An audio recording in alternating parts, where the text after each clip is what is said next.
Well, a lot has worked for the equity markets this week. We got key readings of inflation in the United States that showed that it was starting to taper off. The Federal Reserve did what it was expected to do and skipped an interest rate hike this time. And the market did not really blink in the face of potentially even more rate hikes. And then we had China stimulating parts of the market. It has created a Goldilocks scenario specifically for the S&P 500, which entered into bull market territory. And our next guest says historically, that just means even more gains are coming down the pipe. Let's bring in Michelle Cluver. She's portfolio strategist at Global X ETFs. Michelle, you've gone through the data. You've looked at the historical analysis. People like to quibble at the fact that this bull market was just driven by such a narrow concentration. But what does the history show us about what happens when we enter a bull market?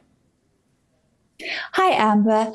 Thanks for having me on. And yes, looking back on data going back to the 1950s, we've typically seen that once we enter a bull market on the S&P 500, just over 90% of the time, we do continue to see the stocks rising over the next year. This compares with an average over the entire period of 75%.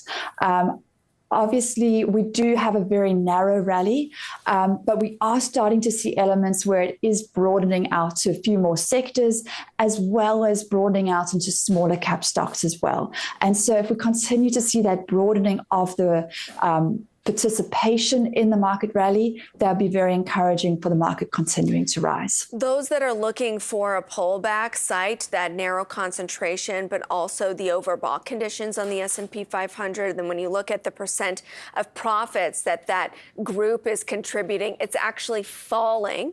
So there's vulnerabilities there. Those that are looking for a 10% move higher cite what you're talking about, that a broader participation, a handoff from tech to, say, other sectors. Which camp are you in? I would say tech still has a role to play. Generative AI and progress on large language models is meaning that there's new possibilities of what can be done on improving productivity. And I believe that the first areas that stand to benefit relate a lot to technology.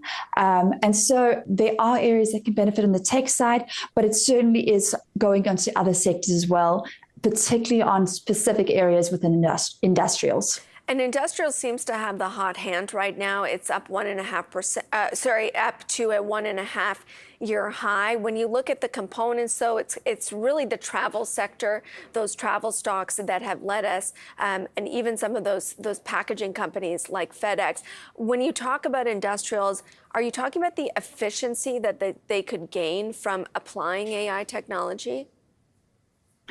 And also automation. So broader, there is a trend towards improving productivity as well as bringing manufacturing capabilities back to the US. And we have seen a huge increase in manufacturing construction activity. And those are all areas focused on ways of dealing with broader structural changes currently in the markets.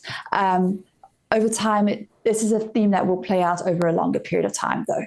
Even with all of this and some of the double-digit returns that we've gotten in global equity markets, a Bank of America fund manager survey suggested that on a relative basis and a historical basis, investors are shying away from stocks and choosing instead to allocate into bonds, noting that investment-grade bond positioning is at an 8-year high. How do you think about what it takes to get, money away from bonds and into equities at this point? That's a really great question. Obviously, the narrowness of the market has been something that has been holding investors back. What we have seen in terms of fixed income positioning is we have seen a very large amount of flows into the longer end of the curve as well. From our views on yield expectations, we think the market is expecting slightly different to what both the Fed as well as global central banks are saying. And so we do believe that longer term treasuries particularly could see some weakness, which could actually shift perspectives on fixed income risk versus equity risk. Because central banks are going to win out in terms of actually following through on what they say they're going to do? I believe so. They've been very firm on their messaging. And even if we look to the ECB's decision to continue raising rates despite Europe falling into a small recession in the first quarter, I think that trend is going to play out across more central banks globally. All right.